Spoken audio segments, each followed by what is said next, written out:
Ya bu var ya bu var.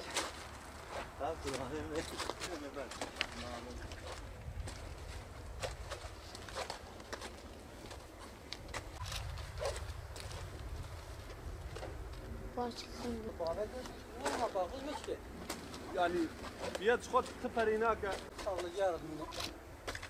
جارة هم هوقت عليه بيرد بين تبوش برا.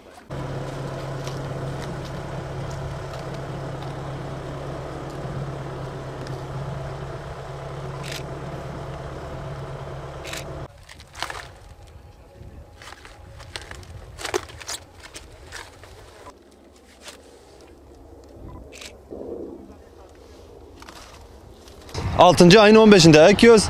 12. ayın sonuna kadar 11. ayda çıkıyor. 12. ayın sonuna kadar topluyoruz. 15 dönüm lahana ekmişim. 15 dönüm karnabahar ekmişim. 10 dönüm kabak da ekmişim.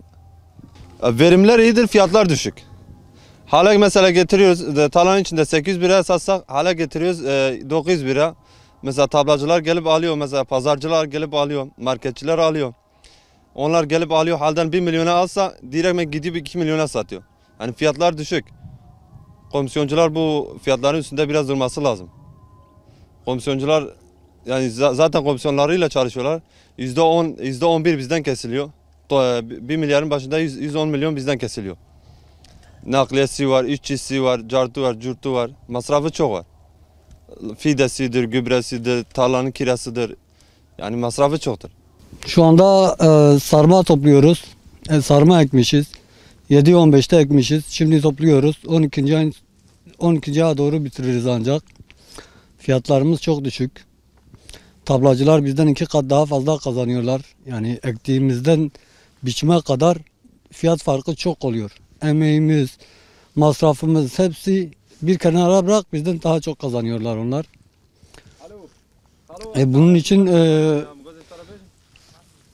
haldekilerin, bu komisyoncuların bize daha çok yardımcı olmaları gerekiyor. Bir tane boş kasa fiyatı olmuş 1.750. Ona 10 kilo giriyor. Zaten 2 kilo kasanın fiyatına gidiyor. Yani bizim kazancımız hiç yok. Masrafımızı, gübremizi, mazotumuzu, arazinin icaresini, her şeyini de bir kenara bırakın. Bizimle tablacılar arasında, marketler arasında fazla bir fiyat oynamaması lazım. Ben veriyorsam 700'e, o veriyor 2 liraya. Yani fiyat farkı çok oluyor. Onda bir şeyler yapabilirlerse iyi olur. Yapamazlarsa da diyecek bir şey yok zaten. Bu seneki verimler normaldir. Fazla kötü değil. Yani idare ediyor. Verimler idare ediyor. Fiyatlar kötü olduğundan dolayı pek bir kar bırakmıyor yani. İşçiliğimiz kalıyor bize.